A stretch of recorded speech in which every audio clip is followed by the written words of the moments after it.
Eu gostava de... Sei que eu percebi o que a seguidora da página perguntou.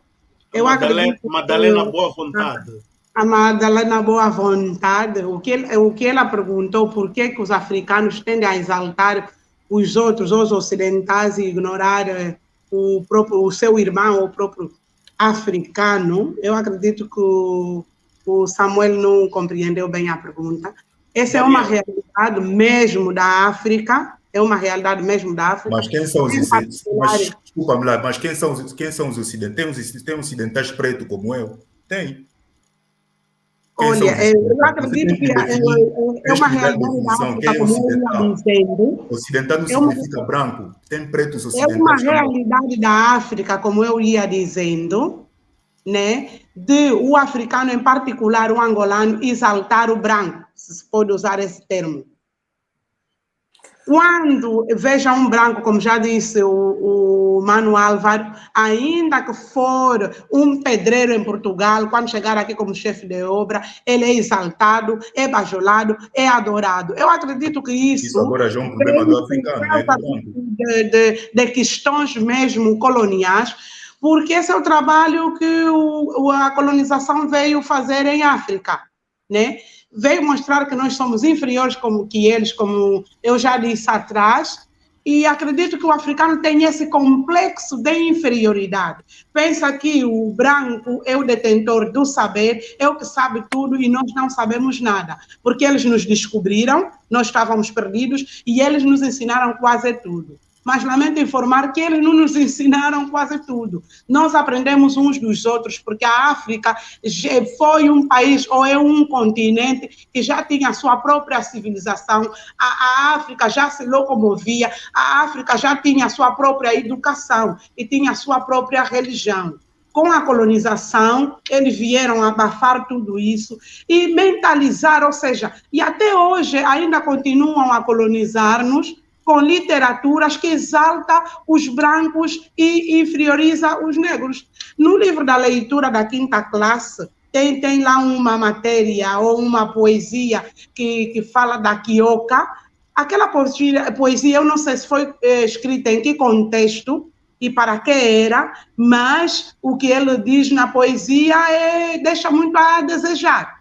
A tendência é sempre inferiorizar o africano, porque isso é fundamental para a prosperidade, para a prosperidade dos países avançados, porque se a África sai dessa miséria, se a África desperta, e então eles estarão em mãos lençóis, como eu já disse lá atrás. A África tem um papel a desempenhar como produtor de matérias-primas para os países considerados potentes. E então a tendência é eles deixarem que a África continue nessa miséria intelectual, continua nessa miséria que nós passamos, principalmente a África subsaariana, que continua empobrecida e absolutamente vital para a prosperidade de todos os outros países do Ocidente. Isso significa que o Ocidente faz isso até hoje, e disse o doutor Salihu lá mais acima, que a Europa ainda tem um plano. Sim, tem um plano, e ainda não deixou essa agenda. Essa agenda vai continuar para muito tempo, porque acredito que os ocidentes, eles dependem dos recursos minerais da África para terem a comunidade que eles têm, para terem o estilo de vida que eles têm. E as nossas estruturas aqui são estruturas econômicas, toda a instituição global e a economia foram projetadas para manter a África onde está. Quer seja a Europa, a América ou a China, precisam que a África seja empobrecida para que eles continuem a explorar as matérias-primas da forma suja e bruta. Eles vão limpar essas matérias-primas, depois voltam aqui para nos vender em preços exorbitantes, nos endividar, e depois vêm como os salvadores que querem nos salvar, nos dando dívida, depois porque perdoam dívidas. A minha pergunta é, será que você, se for empreendedor e vender um negócio a alguém, depois de um tempo você vai lá e lhe dizer que não, aquele dinheiro pode deixar estar, eu já não preciso mais? Então é isso que nós podíamos refletir, é isso que nós podíamos pensar, e o doutor Salihu, acredito que já disse tudo quanto ele devia ter dito.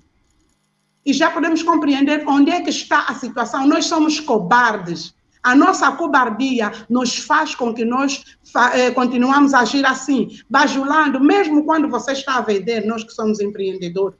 O teu irmão é difícil comprar porque sabe que é tu que estás a vender. Mas se vir uma brasileira lhe dar uma publicidade qualquer, ele corre logo para comprar, sem saber mesmo o que está a comprar. Então, nós temos essa tendência, sim, porque nós pensamos que o Ocidente, ou o branco é superior que nós. O branco tem sempre algo a nos aportar. Nós vimos o branco como Deus.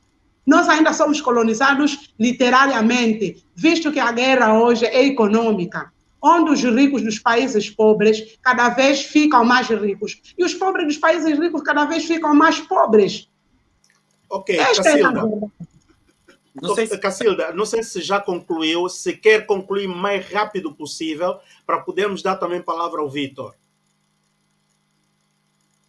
Eu acredito que, em particular, é isso. Eu queria aqui trazer uma matéria de um estudo norte-americano que revela o fluxo monetário que entra em África e sai sem ajudar o continente, né?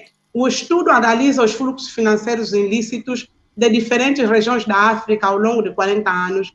E este estudo tinha colocado Angola em segundo lugar e Moçambique em 10º. Mas a nova análise inclui os países do norte da África. Angola passou para a nona colocação e Moçambique para a 19ª colocação. A Nigéria lidera a tabela dos países exportadores de petróleo, são responsáveis pela fuga de 218 milhões de dólares só na última década. O milhões ou bilhões? Cresce, em média, só um minuto, 12% por ano. Estes números provam que o crescimento econômico africano não significa melhor distribuição de dinheiro ou de riquezas, o que significa, então, que ainda nós estamos na miséria.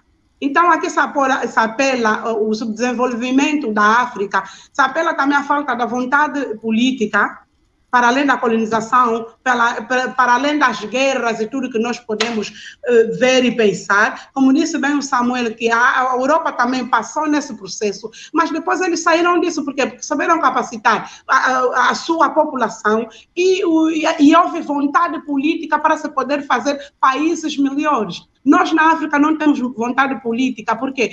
Porque os nossos presidentes, os nossos líderes conhecem a situação, eles estão confortáveis com essa situação que acabou de dizer o doutor Saliulo, dessa agenda europeia, lhes favorece, eles põem os dinheiros ilícitos nos seus bolsos e estão menos preocupados com a população. A minha pergunta é, eu queria saber, aquele ditado que nós tínhamos em Angola, que o Agostinho Neto deixou, que o mais importante era resolver os problemas do povo, onde é que havia ido? Porque desse povo ninguém resolveu ainda nenhum problema. Ok.